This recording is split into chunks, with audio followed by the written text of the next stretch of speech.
علم کے بارے میں بتاؤ کہ تم نے اس پر عمل کیوں نہیں کیا، تو وہ اللہ رب العالمین کی وحدانیت سے شروع ہوگا۔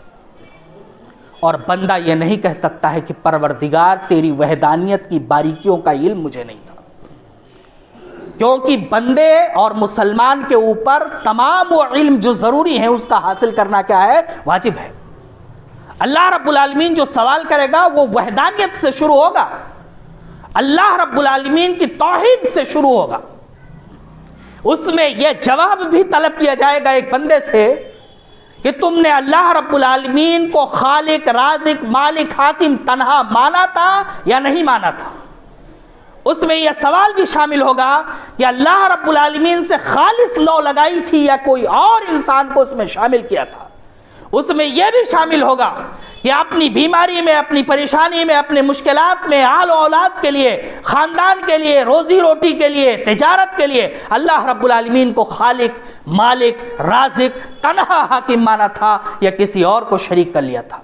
عبادت کرتے ہوئے اللہ رب العالمین کے لیے مخلص تھے کہ عبادتوں میں ریا، نمود اور دکھاوا بھی پیدا کیا تھا، کیونکہ باعثیت مسلمان یہ جاننا تمہاری ضرورت تھی کہ من صلی صلاۃ یرائی فقد اشرک، جس نے دکھاوے کے لیے نماز پڑھی اس نے شرک کیا۔ باعثیت مسلمان تمہیں جاننا ضروری تھا کہ جس نے زکوٰۃ دی، جس نے روزہ رکھا، جس نے حج کیا، دکھاوے کے لیے اس نے گناہ کیا اور شرک کا مرتکب ہوا، تو تمہاری تمام عبادتیں خالص اللہ کے لیے تھیں کہ نہیں تھیں؟ اللہ رب العالمین کو اس کی تمام صفتوں میں تم نے تنہا مانا تھا یا تنہا نہیں مانا تھا، یا اللہ رب العالمین کے ساتھ کسی کو شریک کر دیا تھا؟ خالص دعا اللہ رب العالمین کا حق تھا، دعا میں اللہ رب العالمین کے ساتھ کسی کو شریک نہیں کرنا تھا۔ پکارنے میں، التجا کرنے میں، استغاثہ کرنے میں، مانگنے میں، دعائیں کرنے میں، گڑ گڑانے میں، رونے میں، ندامت حاصل کرنے میں، یہ صرف پروردگار کا حق تھا، اور بحیثیت مسلمان تمہاری ذمہ داری تھی کہ تم اسے جانو۔ ایسی صورت میں یہ تمہارے علم میں تھا، اور علم میں ہونے کے باوجود تم نے اس پر عمل کیا تھا کہ نہیں کیا تھا؟ تمہارے جبین اللہ رب العالمین کی امانت تھے، وہ پروردگار کے درگاہ کو چھوڑ کر کے، دربار کو چھوڑ کر کے کتنے دروں پر جھکے تھے؟ عبادت کی نیت سے جھکے تھے، یا خوف کی نیت سے جھکے تھے، یا لالچ میں جھکے تھے، یا کسی اور وجہ سے جھکے تھے؟ یہ جبین اللہ رب العالمین نے بلند بنائی ہے، تمام مخلوقات کو سجدہ کرایا ہے، تمام مخلوقات میں اس اشرف المخلوقات بنایا ہے۔ اور قرآن کریم کی ابتدائی آیتوں میں پروردگار نے، ابتدائی پارے میں، ابتدائی صورتوں میں پروردگار نے یہیں سے شروعات کی ہے کہ ہم نے انسانوں کو مکمل کیا ہے، اعلیٰ بنایا ہے، افضل بنایا ہے، فرشتوں سے سجدہ کرایا ہے۔ یہ علم تمہارے اندر تھا، تم نے اس سر کی امانت کو کتنے ایسے دروں پر جھکایا جو تمہارے ایک زمانے میں مسجود تھے۔ تمہارے سامنے کھڑے ہو کر کے جتنے لوگوں نے سجدے کیے تھے، ان میں سے کتنے جگہوں پر جا کر کے اپنے سروں کو تم نے جھکا دیا؟ یہ ہمارے علم میں ہونا چاہیے۔ پروردگار یہ بھی پوچھے گا کہ تمہارے اوپر نمازیں فرض تھیں اور یہ تمہیں علم تھا، اور نہیں علم تھا تو ہونا چاہیے تھا۔ ان نمازوں میں کتنی نمازوں کی پابندی کی، کتنی نمازوں کے لیے پابندی کے ساتھ کھڑے ہوئے؟ پروردگار یہ بھی پوچھے گا، اسی سوال میں یہ بھی شامل ہوگا کہ تمہارے اوپر رمضان المبارک کے پورے روزے فرض تھے، کتب علیکم الصیام کما کتب علی الذین من قبلکم لعلکم تتقون۔ تم نے کتنے روزے رکھے تھے اور کتنے چھوڑ دیے تھے؟ اور کتنے ایسے روزے رکھے تھے جن روزوں کا ہمیں ضرورت ہی نہیں تھی؟ یہ سوال بھی شامل ہوگا۔ کتنے ایسے روزے تم نے رکھ ڈالے کہ بھوکے رہے، پیاسے رہے، اور ہمارے یہاں اس کا کوئی نام نشان نہیں ہے؟ پروردگار یہ بھی پوچھے گا کہ مال تھا، تمہیں معلوم تھا اس کا زکوٰۃ دینا ہے، کتنا زکوٰۃ دیا؟ پروردگار یہ بھی پوچھے گا کہ ہم نے تمہیں مال دیا، وسعت دی، زندگی دی اور صحت دی، حج کرنے جا سکتے تھے، تمہارے اوپر حج واجب ہو چکا تھا، تم جانتے تھے، اور اگر نہیں جانتے تو کیوں نہیں جانتے تھے کہ جب تمہارے اوپر جاننا ضروری تھا؟ پھر یہ بتاؤ کہ تم نے حج کیوں نہیں کیا؟ پروردگار اسی میں یہ بھی پوچھے گا کہ تمہارے اوپر اور جو واجبات تھیں، میرے دین کی واجبات تھیں، اپنی زندگی کے واجبات تھے، معاملات کے واجبات تھے، رشتہ داروں کے واجبات تھے، خاندان کے واجبات تھے، معاشرے کے واجبات تھے، ان سب میں سے کتنے پر عمل کیا اور کس کس کو اپنی زندگی میں نافذ کیا؟ وہ تمام چیزیں جو واجبات کے درجے میں آتی ہیں، اس کا جاننا ہر مسلمان کے لیے ضروری ہے، اور جس کا جاننا ضروری ہے اور جو کچھ ہم جانتے ہیں، قیامت کے دن اللہ رب العالمین کو ہمیں مطمئن کرنا پڑے گا کہ پروردگار ہم نے یہ جانا تھا اور اس کے مطابق میرا یہ عمل ہے۔ اور اگر علم و عمل میں تضاد ہو جائے گا تو آپ اندازہ لگائیے اللہ رب العالمین کی غضب کا، اللہ رب العالمین کے غصے کا، اللہ رب العالمین کے اس وقت کے جلال کا، اللہ رب العالمین کے اس وقت کی جبروریت کا، اس وقت کی پکڑ کا، کہ آدم علیہ السلام جسے اپنے ہاتھوں سے اس نے بنایا، اس میں روح پھونکی، اپنے سامنے فرشتوں کو سجدہ کرایا، ابلیس کو رہتی دنیا تک راندِ درگاہ قرار دے دیا، وہ آدم اتنی جرات نہیں رکھے گا کہ پروردگار کے سامنے کھڑے ہو کر کے کہے کہ پروردگار میری آل و اولاد، میری ذریت پریشان ہے، پروردگار ان کا حساب کتاب جلدی لے لے۔ آپ اس کی جبروریت، اس کی پکڑ، اس کے غضب اور اس کے غصے کا اس وقت کا اندازہ لگائیے۔ اگر ہم نے اللہ رب العالمین کو مطمئن نہیں کیا کہ پروردگار یہ علم ضروری تھے اور ہم نے حاصل کیا تھا اور ان علم کے مطابق یہ عمل کیا تھا، اور یہ عمل ایسا ہے کہ اللہ رب العالمین تیری ذات سے امید رکھتا ہوں کہ انشاءاللہ تو ہمیں اس کے مطابق بخش دے گا، پھر اللہ رب العالمین کے غضب، اس کے غصے، اس کی جبروریت اور اس کی پکڑ کا کیا عالم ہوگا۔ وہ موسیٰ جو طور کے میدان میں اللہ رب العالمین سے اڑ گیا کہ پروردگار میں تجھے دیکھنا چاہتا ہوں، قیامت کے دن وہی موسیٰ پروردگار کے جلال کے آگے، بنو اسرائیل جو اس کے اپنے خون اور خاندان کے لوگ ہیں، ان کی یہ التجا لے کر کے جانے کی پوزیشن میں نہیں ہوگا کہ پروردگار حساب کتاب جلدی لے۔ ان حالات میں، ان مشکلات میں یہ مطمئن کرنا ہے پروردگار کو کہ پروردگار یہ علم حاصل کیا تھا اور اس کے مطابق عمل کیا۔ پروردگار یہ علم حاصل کیا تھا، اس میں ایک ضرورت تھی اور بڑی ضرورت تھی، بلغوا انی ولو آیا۔ یہ سوال بھی اسی میں شامل ہوگا۔ نبی کریم صلی اللہ علیہ وسلم نے فرمایا بلغوا انی ولو آیا، اگر میری طرف سے ایک آیت سیکھو تو اسے دوسرے کو پہنچاؤ۔ علم کے عمل کے سلسلے میں یہ بھی داخل ہے، اس کا بھی جواب دینا پڑے گا۔ جو علم دیا گیا تھا، جو دین دیا گیا تھا، وہ ہمارے باپ دادا کی ملنے والی ہم سے وراثت نہیں تھی، ہم اس کے وارث نہیں تھے، ہمارا ذاتی خزانہ نہیں تھا، وہ ہم اس کے امین تھے، اس پر عمل کرنا تھا، اسے آگے بڑھا دینا تھا۔ ہم بیچ کے راستے کی ایک کڑی ہے، اس سے زیادہ نہیں۔ شریعت اسلامیہ کی نظر میں ہماری دو حیثیت ہے۔ ایک حیثیت یہ ہے کہ ہمیں پیدا کیا گیا اللہ رب العالمین کی عبادت کے لیے، وَمَا خَلَقْتُ الْجِنَّ وَالْإِنسَ إِلَّا لِيَعْبُدُونَ، اللہ رب العالمین کی عبادت کے لیے ہمیں پیدا کیا گیا، لہٰذا جو کچھ ہمارے لیے ہے اسے دین سمجھ کر کے عمل کریں، اور ہماری دوسری ذمہ داری ہے کہ ہم جو کچھ حاصل کریں، جو کچھ بھی لیں، جو کچھ بھی سیکھیں، آئندہ نسلوں کو پہنچا دیں۔ یہ دونوں ذمہ داری شریعت اسلامیہ نے ہمارے سروں پر ڈالی ہے۔ بلغوا انی ولو آیا، تمہارے پاس اگر ایک آیت ہو تو اسے آگے پہنچا دو۔ کنتم خیر امۃ اخرجت للناس تأمرون بالمعروف وتنہون عن المنکر وتؤمنون باللہ۔ اللہ رب العالمین نے تمہیں بطور بہترین امت کے پیدا کیا ہے، بھلائی کا حکم دیتے ہو اور برائی سے روکتے ہو، اور اللہ رب العالمین کی ذات پر ایمان رکھتے ہو، لوگوں کی بھلائی کے بارے میں سوچتے ہو۔ لہٰذا ہماری یہ مضبوط ترین ذمہ داری دو محاذ پر ہے، اور قیامت کے دن اس سوال کے تحت ان دونوں محاذوں پر ہمیں اللہ رب العالمین کو مطمئن کرنا ہے۔ ایک یہ کہ ہم نے دین جتنا سیکھا خود اپنی زندگی میں کتنا اتارا، اور جو امانت ہمیں ہمارے بزرگوں سے ملی تھی، جو عمارت ہمیں دین سے ملی تھی، کتابوں سے ملی تھی، جو کچھ ہم نے حاصل کیا تھا، ہمارے اسلاف سے ملی تھی، اسے آئندہ نسلوں تک پہنچانے کا ہم نے کتنا بڑا ذریعہ بنے، کتنا بڑا بندوبست کیا۔ لہٰذا ہم تمام لوگوں کو اس سوال کے لیے بھی ہمیشہ، ہر وقت، ہر لمحہ، ہر لحظہ تیار رہنا چاہیے کہ قیامت کے دن پروردگار کو مطمئن کرنا ہے۔ اس کے بعد اللہ کے رسول صلی اللہ علیہ وسلم نے آگے فرمایا من عن مالہ من این اکتسبہ وفیما انفقہ۔ یہ تیسرا سوال ہے جس میں دو سوال ہیں۔ نبی کریم صلی اللہ علیہ وسلم نے کہا کہ قیامت کے دن جب تمام لوگ میدان محشر میں اکٹھے ہو جائیں گے اور مشکلات میں گھر جائیں گے، تب پروردگار کی طرف سے تیسرا اور چوتھا سوال آئے گا۔ دو سوالوں کا جواب دینے کے بعد کامیاب ہو یا ناکام ہو، تیسرا اور چوتھا سوال ایک ساتھ آئے گا۔ پروردگار کا سوال آئے گا ان مالہ، مال کے بارے میں، کہاں سے خرچ کی، حاصل کیا اور کہاں خرچ کیا، کہاں سے حاصل کیا اور کہاں خرچ کیا۔ یہ دو بڑے اور بنیادی سوال ہیں، اور ان دو بڑے اور بنیادی سوال پر اللہ رب العالمین کو مطمئن کرنا ہے۔ ان حالات میں مطمئن کرنا ہے کہ رجسٹر سامنے لکھا ہوگا، پورا بہی کھاتا موجود ہوگا، 1 روپے اگر ہمارے جیب میں آیا ہے تو اس 1 روپے کو حاصل کرنے کے لیے کون سے ہتھ کنڈے استعمال کیے یہ بھی وہاں لکھا ہوگا، اور کون سے ہتھ کنڈے ہمارے دلوں میں چل رہے تھے کہ 1 کا 2 ہو جائے اور ہم کر نہیں سکے وہ بھی وہاں لکھا ہوگا، اور اس 1 روپے کو ہم نے کہاں برباد کیا، کہاں خرچ کیا اور کہاں اسے ذریعہ آخرت بنایا وہ بھی لکھا ہوگا، اور اس 1 روپے 10 روپے 20 روپے 50 روپے کے بلبوتے ہم نے انسانیت کے ساتھ جو ظلم اور زیادتی کی وہ ابھی وہاں لکھا ہوگا۔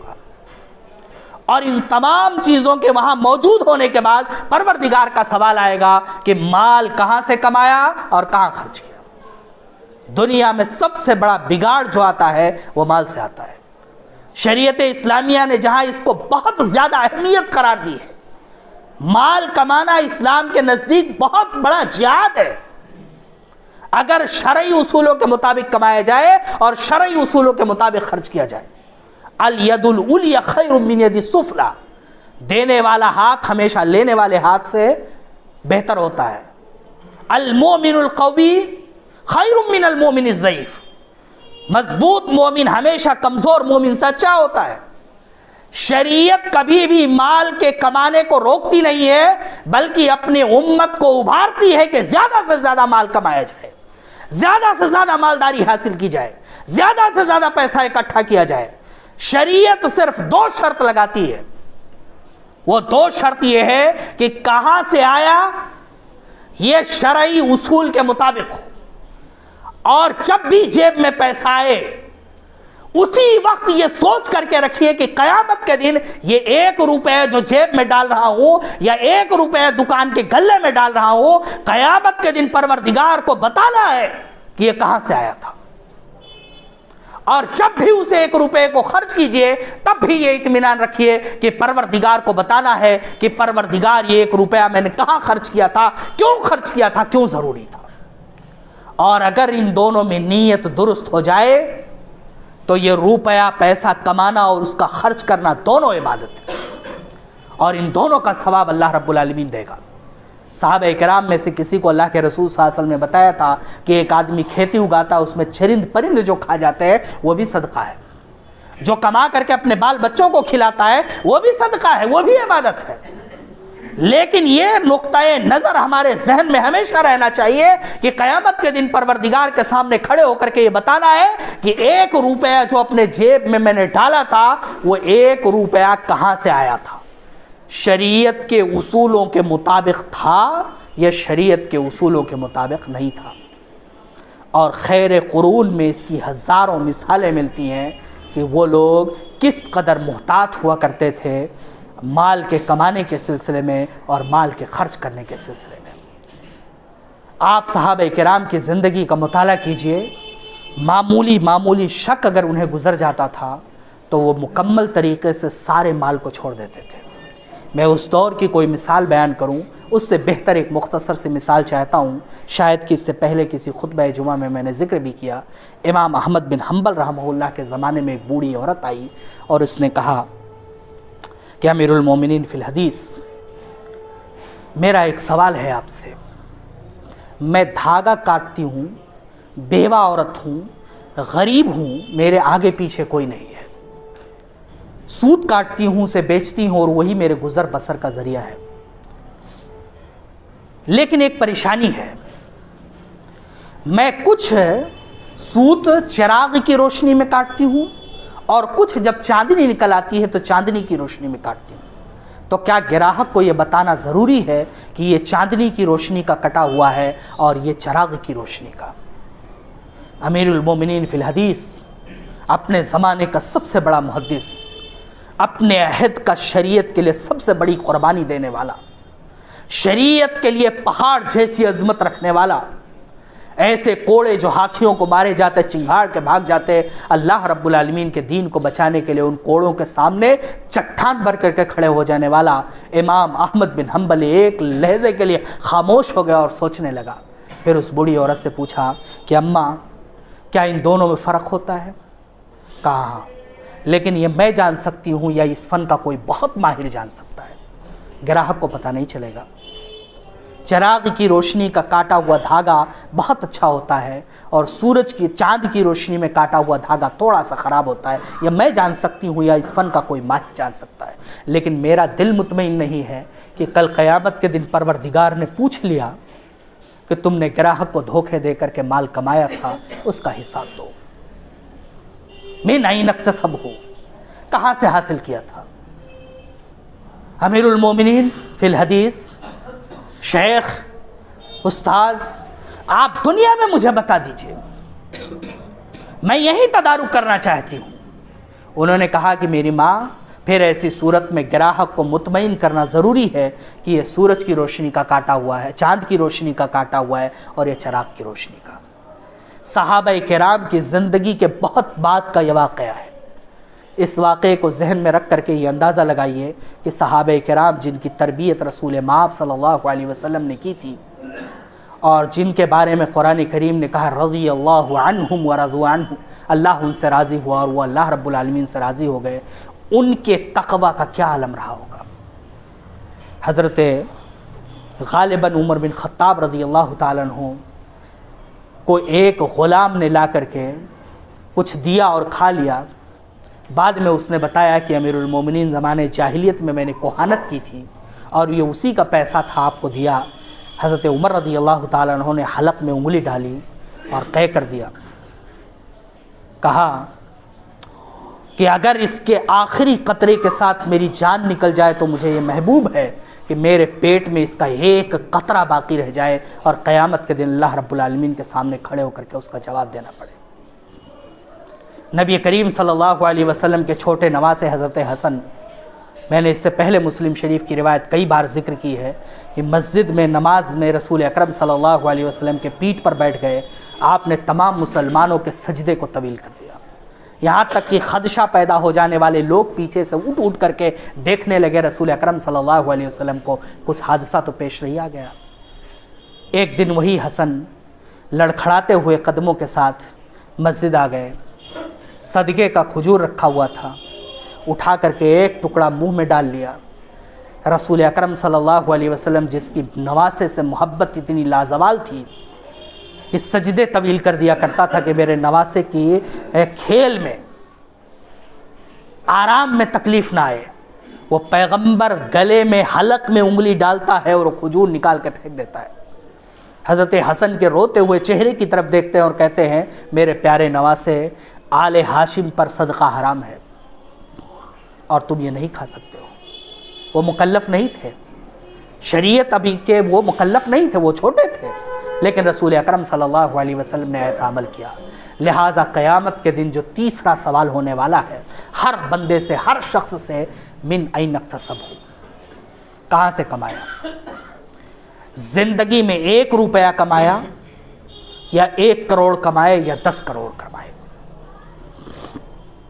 جتنا سوال حساب کتاب ہم مضبوط کر کے سال کے بعد اپنا حساب مضبوط کرنے کے لیے نہیں رکھتے ہیں، اس سے زیادہ حساب مضبوط کر کے ہمیں رکھنا ہے، اس لیے کہ قیامت کے دن اس 1 روپے کا 1 پائی کا حساب دینا ہے کہ آیا کہاں سے تھا۔ اور اگر شرعی اصولوں کے مطابق نہیں ہوا تو انسان کی زندگی کتنی خطرناک قیامت میں ہوگی وہ تو ہم اور آپ جانتے ہیں۔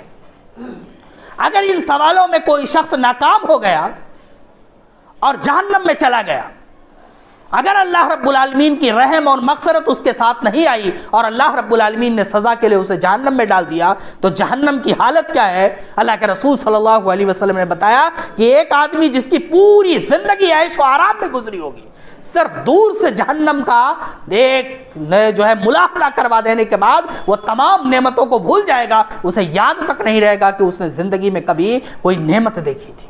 اگر پروردگار نے یہ فیصلہ کر دیا کہ جتنے حرام تم نے کمائے ہیں وہ سارے کے سارے حرام کمانے کی بنیاد پر اتنے ایام جتنی سزا بنتی ہے جہنم میں جاؤ، ایک انسان کی حالت کیا ہو سکتی ہے وہ ہم اور آپ جانتے ہیں۔ حدیثوں میں آتا ہے کہ جہنم کو جب انسانوں کے لیے لایا جائے گا تو ایسے بھڑک رہی ہوگی کہ 70,000 لگامیں لگی ہوں گی، اور ایک ایک لگام کو 70,000 فرشتے پکڑ کر کے اسے روک رہے ہوں گے۔ ایسی غصے میں، ایسے غضب میں، ایسے دھڑکن میں ہوگی۔ اگر اللہ رب العالمین کے رحم اور نہیں آیا، اس کی مغفرت شامل حال نہیں رہی، اس کی بخشش نہیں رہی، اور چند لمحوں کے لیے بھی اس کے حوالے کر دیا، انسان کی زندگی کیا ہوگی؟ اور اگر اس کا حساب کتاب کر کے دنیا میں نہیں رکھا تو جانتے ہیں کیا ہوگا؟ وہ تو آخرت کی بات ہے۔ اگر مال صحیح اور پاک صاف نہیں رکھا، پاک صاف نہیں کمایا تو دنیا میں کیا ہوگا جانتے ہیں؟ اللہ کے رسول صلی اللہ علیہ وسلم نے فرمایا کہ اگر کسی نے 100 دینار کا کپڑا خریدا، اس میں 1 دینار حرام ہے، تو جب تک وہ کپڑا اس کے جسم پہ رہتا اس کی کوئی عبادت پروردگار قبول نہیں کرتا ہے۔